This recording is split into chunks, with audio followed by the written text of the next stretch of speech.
All right. Okay, I'm live. I have some technical issues. I might still have some issues. Y'all let me know if you have a black screen.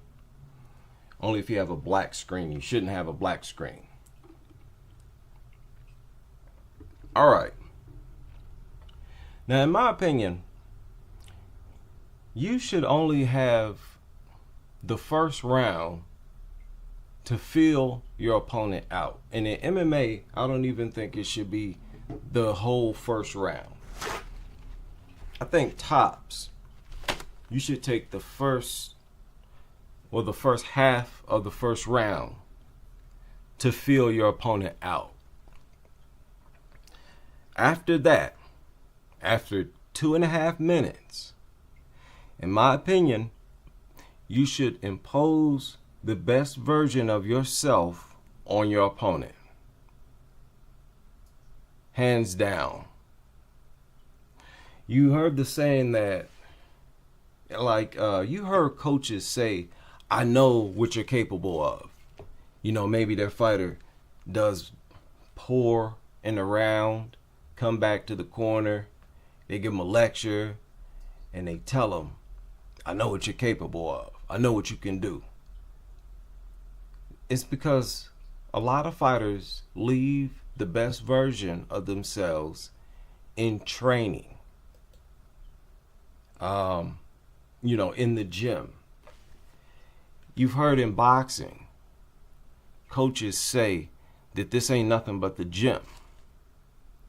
This ain't nothing but another sparring session in the gym. Because again, a lot of fighters leave their best work in the gym, in training.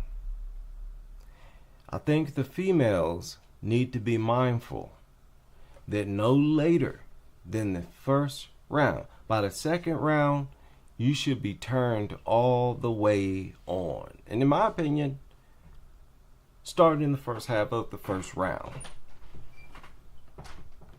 Most definitely. Because you only got 15 minutes to get something done. You got to fight. The judges want to see you fight. You got to let it hang out. You got to give them, like I said, the best version of you in that first round, in my opinion. At the very least, starting at the second round, you got to let your hands go, man. You got to let them go. Especially when you're a limited fighter, like I said before. If you're not a well-rounded fighter and all you primarily do is box, you have to be. You have to be the wickedest boxer they ever had to deal with. I mean, you really got to put it on them. You got to impose your best weapons on them. You can't wait till the third round. You can't wait till the last 2-3 minutes of the last round. No. Could you imagine Joanna doing that? We all know. Joanna, very first round, she letting her hands fly. You getting shots in the 3s and 4s in the very first round. That's how you have to fight.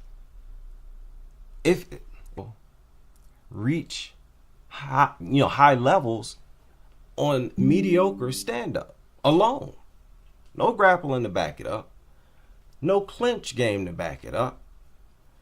You see what Loma, primarily a stand-up fighter, but she got more than just kicks and punches. You don't want to get too close to her either. There's a lot of things you got to worry about. With Cavalcante, it's just some punches. You can just have movement to neutralize her best offense. That's it. Step back, move to the side, reset. The fight is yours. You will reset. The fight is yours. You will be able to land shots on her. Right? You will be able to land shots on her. and you know she's not going to switch gears. I think Ketlin has gears. You see how she stood for the whole first round, and then in the second made it a ground fight. She gives her opponents and gave Cavalcante different looks, different things to deal with at different times. Sort of lulled Cavalcante to sleep in the first round, thinking, hey, let's strike. You know, I want to prove that I can beat you at your best game. You know, I can stand with you. Cavalcante, getting comfortable with that, became easy to take down, and it was a shock. You know, she wasn't prepared for it. Couldn't get back to her feet. If it's that hard for you to get back up, man, you have to make it a nightmare for Ketlin when she's standing with you. You got to make it the worst stand up of your opponent's life. And it's more important if you're that limited. And you can imagine, Joanna wasn't this limited. She wasn't. She had kicks. She's far more prolific at throwing kicks than Cavalcante. And, you know, it's crazy. This girl's got so many issues. You saw Melissa Croden. She got gears. She knows when... Well, I can't even say that, because she's a slow starter too. But at least, no, she has a lot of problems herself. Sometimes she cranks it up and, you know, it's too late. It seems like she stops her opponents just in the nick of time. And she has to take a lot of damage before she kicks it into that other gear. That seems like an issue with a lot of fighters. They can't switch into high gear. And it's crazy because you are at your best when you have all your energy. You would think they would want to show them the best version of themselves early when they're fully energized. Don't wait till the third round. Don't wait till the second round. Who knows how much energy you exert in that first round? Probably be grappling and whatnot. No. You're going to see the best version of me right away. Right away. So I think she should have jumped on Ketlin. At the very least, fight your heart out. She wasn't fighting her heart out. If you want to, if you want to win on the cards, you got to fight hard. Especially if you're the challenger. She was the challenger here. You got to at least do that. Go out on your shield. Don't go out playing pity pat. Tit for tat. She didn't start throwing more than 2 shots until the third round almost ended. She did that again. She's done that several times. This time, it cost her the fight. Cost her the fight this time. She does have a front kick that looks effective that she throws. I don't think she throws it enough. And I think she should work on keeping her weight down. It's not going to help your abdominal walls. Extending them over and over like that. Keep them flat, tight, and strong. That way you can just focus on building them up and keep that weight off. She needs more athleticism. But she fights in her comfort zone. That's why I don't expect her to make improvement. Same with Ketlin. Ketlin does just enough to win. Do just enough. That's her comfort zone. Cavalcante, she's not comfortable throwing more than 2 shots at a time. She's just not. She prefer 1, 1, 1, 1, 2. 1, 2. Or she'll load up on haymakers like she was doing in the 3rd round. A recipe for, in my opinion, recipe for disaster. Easy to counter, easy to deal with. Flurries. If you're going to throw your fists and fists primarily, let's say 80% of your offense is throwing your fists, you got to be above average with them. You can't just, Ketlin won most of the exchanges. Except in the 3rd round. But she was clearly hanging with Cavalcante. On the feet. Boxing. You can't have that if that's your bread and butter. Notice Cavalcante can't match Ketlin's judoka. I think she was. Is it judoka? Jiu-jitsu, whatever. That's really Ketlin's bread and butter. That's where she came from. That's what she started off with. Cavalcante can't match it. Can't even come close. But Ketlin can sort of match your striking. Yeah, it's that is not going to fare well for her. It's not, man. And as easy as she is to hit, most girls are easy to hit. But she's easier to hit than Ketlin, in my opinion. At least Ketlin to move out the way.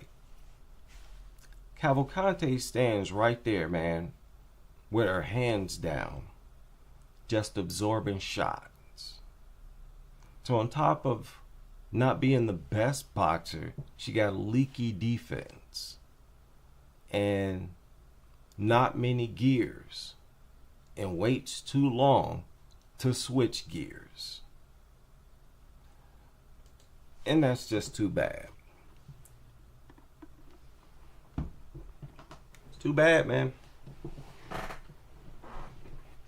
WMMA is sad in that you see a lot of wasted talent.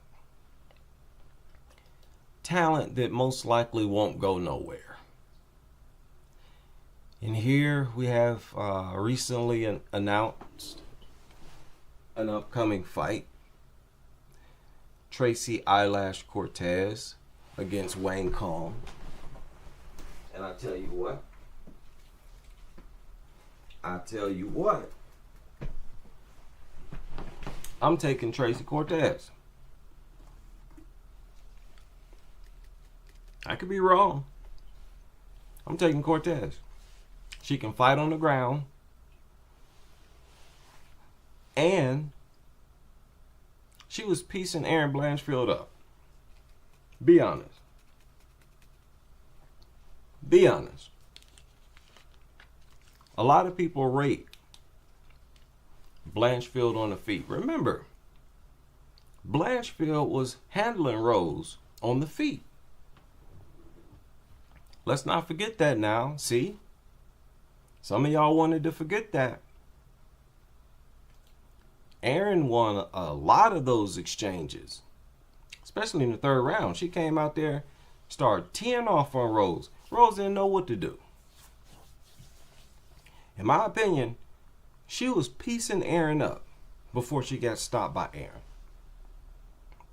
I don't know about nobody else, but it looked like Tracy's striking is improving. It's improving, man. Now, whether or not we like these fighters is irrelevant. The fact is, they've been in martial arts for years, and they're bound to make improvements. Even the fighters we don't care for, they're going to make they're going to get better, And, predictions have to adjust based on their improvements. She might be able to hang with Wayne Kong on the feet. But do you think Wayne Kong can hang with her on the ground? Depends on whether or not Wayne Kong made improvements on the ground. Well, but you see, at least one person took Tracy Cortez, second round submission. Somebody else taking Tracy. So I don't know, man. The well-rounded fighters always seem a little more comfortable to take them. You're a little more confident in the well-rounded fighters. Now she might go out here and get pieced up. Wayne Kong is a wicked striker. And, Wayne Kong's, her striking can look almost superhuman at times with the speed. But let me say, Tracy looked faster than usual to me. So, I'm going to go ahead and take that chance. I'm going to take Cortez. I missed this fight, but I heard she lost. Alex Pereira's sister lost by split decision. So she wasn't dominant. So don't expect her to be the female version of Alex. He's been at least been knocked out before. But he's really a legend. I heard he got the biggest contract in the UFC right now. I don't know how true that is. Or at least one of the biggest. Now, what is Ronda Rousey going to do? Is she going to continue to fight fighters who's been retired for 20 years? They're about to line up a bunch of cans for her. Because I'll never resubscribe to Netflix to watch that. I'm good. Watch Ronda armbar a bunch of old chicks. Now, granted, Ronda has not fought in a while herself, but come on, man. Gina had to lose 100 pounds? Nah. And the announcement of Conor's return, she says that has to do with, that's UFC's response to her fighting on Netflix. So here we go. We got some goofy drama popping off. And possibly some more sideshow. These seem like sideshow freak type of fights. I'm sorry. That's not what I'm looking for. Exhibitions. It felt like an exhibition bout. Some old retired fighters go in there. But at least they were in shape, right? What is this? Yeah, that's gonna change real soon. Maybe. Hey, man. Don't underestimate Mackenzie Dern. Don't do that. She got the ground game on lock. Well, she might not be the best at submitting her opponents, but she intimidates her opponents with her jiu-jitsu. She does.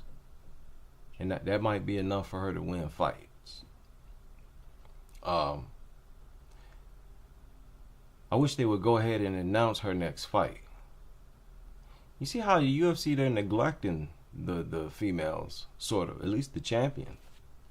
I know Shevchenko recovering from an injury, but man, I'm getting impatient. And then Kayla also was injured.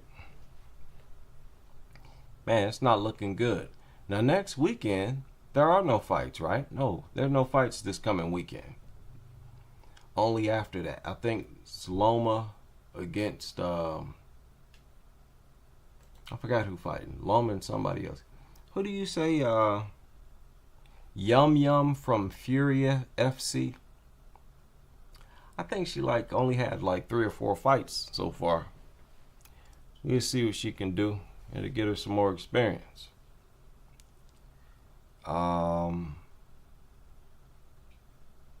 Yeah. So I guess WMMA rankings and up got some new, look pretty slick. Got the lights to match their outfits. Okay. Listen, man. The WMMA and the UFC is going to pick up soon. It's going to pick up soon. There's about to be another wave of good fights after these trash fights that have been scheduled so far. Basically, go to the UFC section in Wikipedia, and I think it stretches all the way up to August right now. So we're looking at probably the end of this year, early part of next year before we get some interesting fights. And of course they're going to involve the champions. They're going to involve the champions. We know who Kayla's next opponent is going to be. Nothing surprising about that. But Shevchenko, we suspect, is Silva. We'd like to hear that fight get announced. Don't know who Dern's opponent's going to be. But UFC, looking at how poorly they're doing and the lack of interest in the women, I would imagine they're going to give Weili an immediate shot at the belt. I would imagine. Now, I asked if Hamza deserves a rematch, immediate rematch. I think I made a post about it. And the reason I did that is because of his record. I just wanted to gauge what people thought. Not only his record, but, the attention that he brought, the energy. He made a wave, coming in. He brought a lot of excitement. And he was one of those fighters who remained undefeated and took the title undefeated. He ran through 1, 2, 3, 4, 5, 6, 7, 8, 9 fighters. Well, 8 fighters. And then got a title shot. I won't say he ran through them. But he definitely made quick work out of, let's say, most of them. Brought a lot of excitement. A lot of attention. And then he loses. He wasn't stopped. May have been outpointed, but he was pushing the pace the whole fight, coming forward the majority of the time. It was a split decision. And I was just wondering how many people would, believe that he deserved an immediate rematch. And I think almost all people said no, if I'm not mistaken. I'm trying to pull it up here. Wait a minute. And I was kind of surprised by that. Because if it was a female champion, I'd say, give him a rematch. An immediate rematch.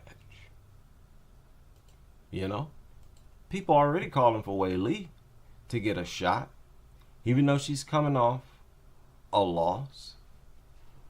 But at least that was in a different division. I guess that's the difference.